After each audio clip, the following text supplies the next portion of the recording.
The call came at 2 a.m. local time, the phone's harsh ring cutting through the humid African night. I fumbled for it in the darkness of my temporary quarters, still half asleep.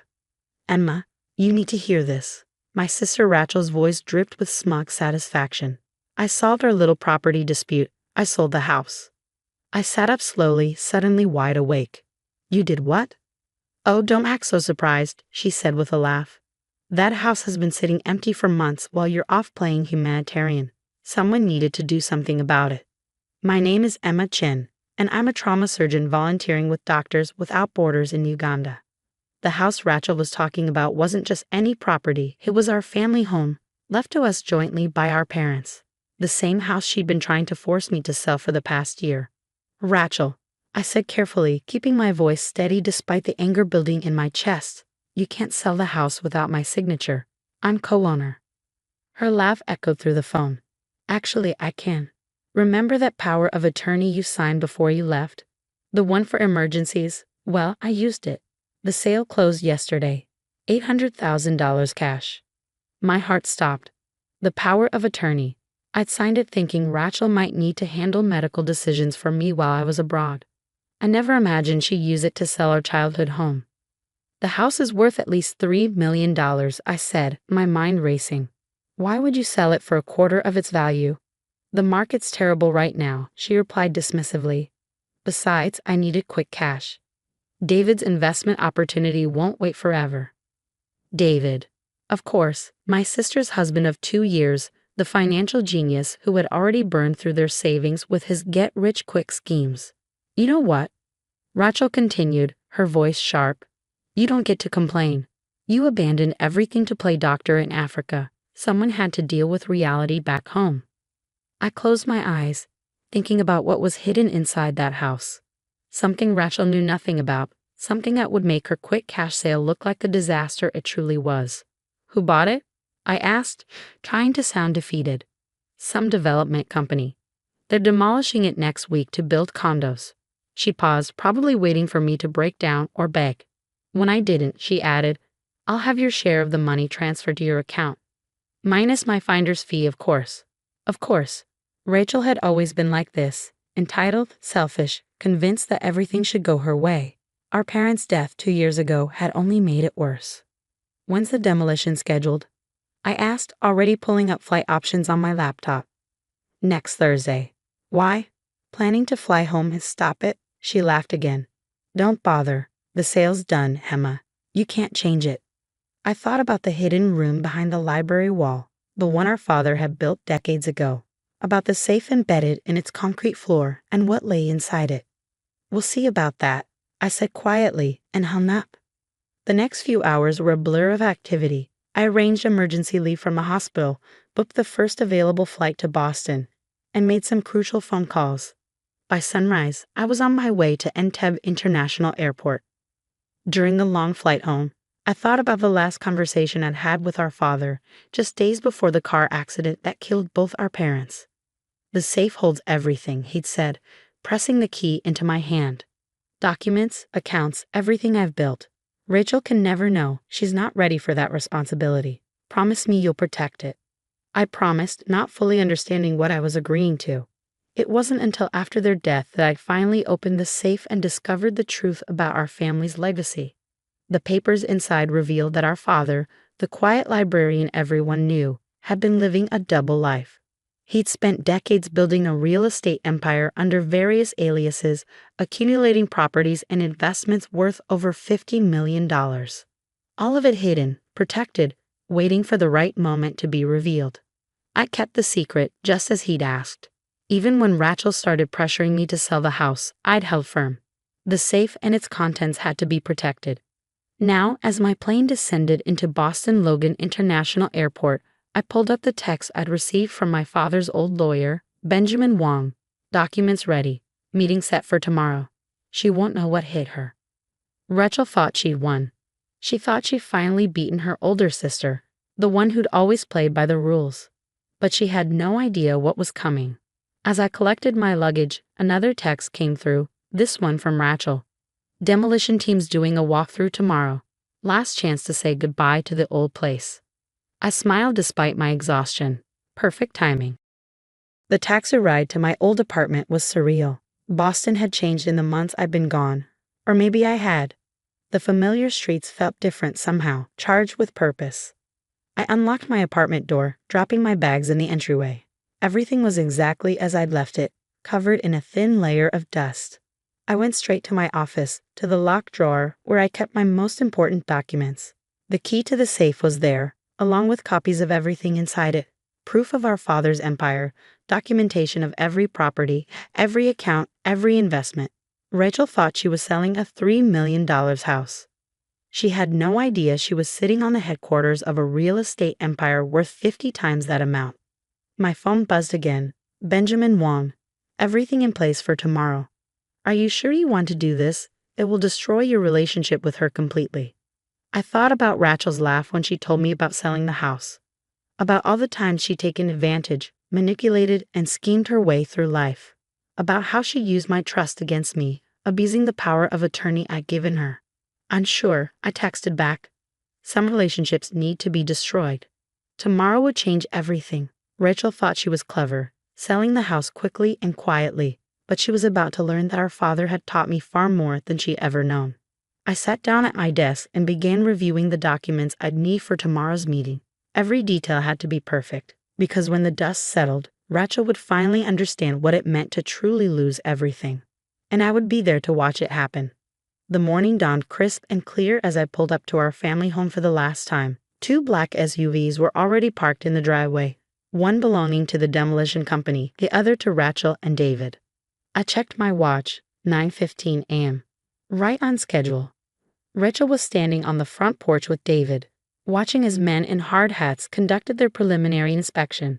She froze when she saw me step out of my car. "What are you doing here?" she demanded, her designer heels clicking against the wooden boards as she marched toward me. "I thought you were in Africa." "Surprise," I said calmly, adjusting my blazer. "I caught an early flight." David hung back, shifting uncomfortably. He'd always been wary of me, perhaps sensing that I saw through his smooth-talking facade. "You didn't need to come," Rachel snapped. "Everything's handled. The sale is final." "About that," I replied, pulling out my phone as a third vehicle turned into our driveway. "We need to talk." Benjamin Wong stepped out of his Mercedes, briefcase in hand. Rachel's eyes narrowed at the sight of our father's old lawyer. "What's he doing here?" "Mr. Wong," I called out, ignoring her question. Perfect timing. The demolition team's foreman approached, clipboard in hand. "Mrs. Harrison," he said, addressing Rachel, "we're ready to begin the internal inspection." "Actually," I interrupted, "you'll want to wait on that. There are some ownership issues we need to address first." Rachel laughed, but I caught the nervous edge in it. "There are no issues. I had power of attorney. The sale is legitimate." The power of attorney, Benjamin said, opening his briefcase, was for medical emergencies only. It did not grant you authority to sell jointly owned property. "What?" Rachel's face flushed. "That's not true. I had it reviewed by David's cousin who just passed the bar." I finished for her. "Yes, I'm sure he did a thorough job." The foreman looked between us, clearly sensing trouble. "Should we come back another time?" "No," Rachel said quickly. "Proceed with the inspection. My sister is just being difficult." "Actually," Benjamin interjected, pulling out a document, "I have a court order preventing any demolition or alteration of this property pending investigation of fraudulent sale." Rachel's confidence finally cracked. "Fraudulent? I had every right to sell a $3 million property for $800,000 without consulting your co-owner." I asked quietly, "To use a medical power of attorney for a real estate transaction, to facilitate what appears to be deliberate property value manipulation?" David stepped forward, his salesman smile in place. "Look, Emma, if you're unhappy with the price, maybe we can." "This isn't about the price," I cut him off. "This is about what's inside the house."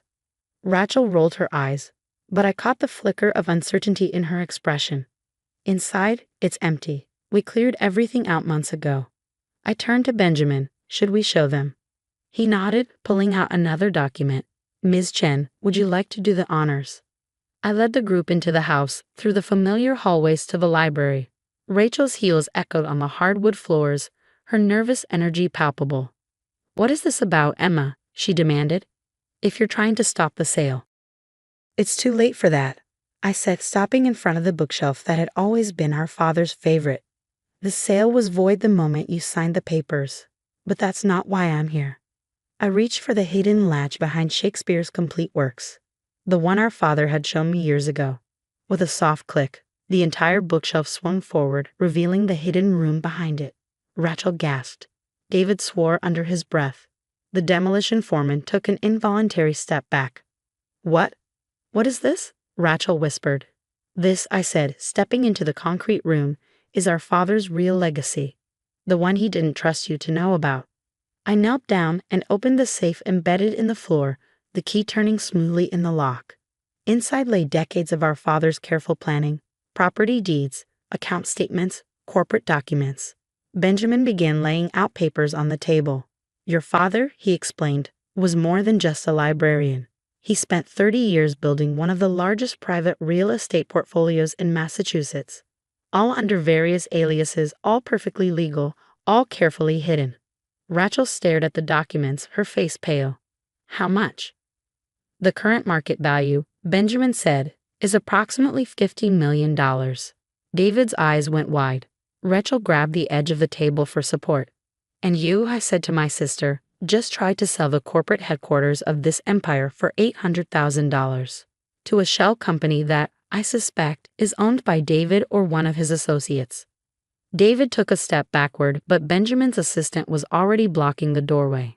"The FBI is very interested in this transaction," I continued, "particularly given David's history of failed investment schemes and the suspicious timing of the sale."